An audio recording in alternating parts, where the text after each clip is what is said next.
All right, everybody, we are back with card number 3.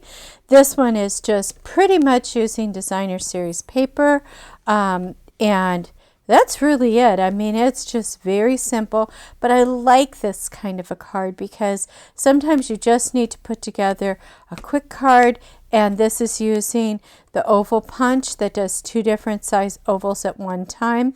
I just layered it onto here, and this is Blackberry Bliss and some pearls, and I think it's quite an elegant little card just to say hello. So let's look at what's in our envelope. And I did veer off of the tulips for outside of the designer series paper for the stamps, and I'll show you what stamp sets I used.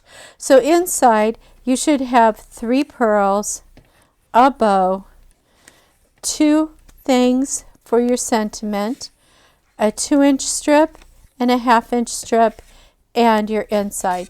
So let's just start today with putting this on the inside. You can use, now maybe you want to use this side versus the side I used. You know, I just love these tulips. I just thought they were so pretty. You know, when you have really pretty paper and you don't really want to use it because it's so pretty, you just love it. Well, that's what I am with this piece of designer series paper. It's all my colors. It's got some pinks, it's got some purple, and I just really, really like it. So again, I'm just going to slowly adhere this to the side here, and I like to put it so my tulips are going up. I don't know why, but I like them to look like it's first thing in the morning, and they're perky. And now let's just put this on the inside. This card is about a 5-second card. I mean, it really is not very long. The longest part is getting the tape runner to work quickly for you. Now, some people just have no trouble with it, and I appreciate those people. I wish I knew their trick. For me, sometimes it gets stuck. So look at that. Well, we're halfway done with the card. So now let's put this on the front. Even the back of this paper was gorgeous. I mean, I just really was like, oh man, oh really? I really want that paper. And I did more than a Z there because I just did a wonky thing there. So what I'm going to do is I'm going to put about a 1/2 inch space on one side, and I kind of line it up with the top and make sure I'm going straight across as best I can. Then I set it down and let it flow down the page like that.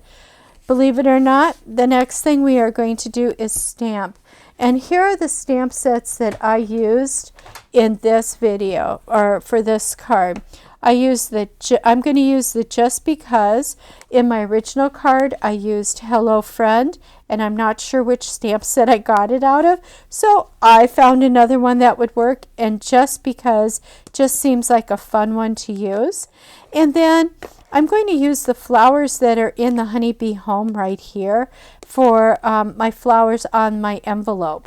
And those are the stamps we're using.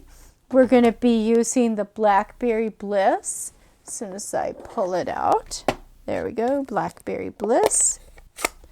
And now the key is, can I line up Just Because straight on here?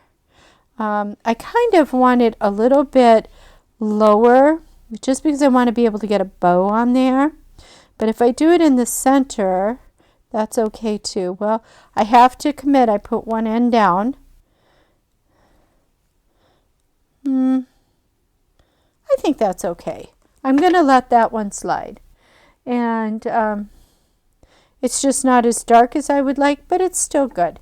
So that's good. And then let's do our envelope. I'm going to stamp up my tap, tap, tap. Let's do a stamp here. Yep. And one on the back. Stamp, stamp, stamp. And I just thought that was subtle, and that's the reason why I put this particular flower on there. And now we're ready to assemble and be done. That's how fast this card is. It is just really a fast little card. The hardest part is, like I said, the tape runner. So I try to line this up so it's equally spaced as best I can. I'm never perfect, and that makes it my card. Now we are going to pop this up with dimensionals. So let me get a couple of dimensionals out. Now this time I'm going to use 3. No, I think I'll get away with 2. Shall I do just 2? Let's just do 2. I'm going to live on the wild side there. So let me live on the wild side with my 2. And you need to just decide, do you want it higher up, down in the bottom? You can move these anywhere you want. I'm going to put it back in this. Well, maybe I'll do it down here just because. Ha ha ha. I'm so funny. Okay, I'm going to do that one at the bottom. And I'm going to put a glue dot on the back of this. And I always peel my glue dots off with a pokey thing. And I kind of set it on there. And I'm just going to put this right here. And now is when I trim off my little ends. That way, they're going the way I want them to go when I want them to go. There we go. Oh my goodness, that was bad. Let me try that again. Yeah, that's better. Just because, and now let me put my pearls. This time I'm going to put the pearls at the top, and I'm going to have them cascade down. Now, if you decide you only want 1 pearl, that's fine. You can do the V where the pearls are all around. I just wanted it to be simple, and that's why I did it the way I did it. But it is your card, so I want you to do it the way it looks the most pleasing to you. Maybe you don't want pearls at all, and that's okay too. And we are now done with this card. How easy was that? 2 different variations, pretty much the same card. I just put the sentiment in a different spot. I put the bow underneath versus up to the side. Put my dots up on top. These are closer together. These are a little bit farther apart. The inside is pretty much the same, and the envelopes are the same. So thank you for joining me for card number 3. Yep, that's where we're at, card number 3. And I'll see you in card number 4. Thank you.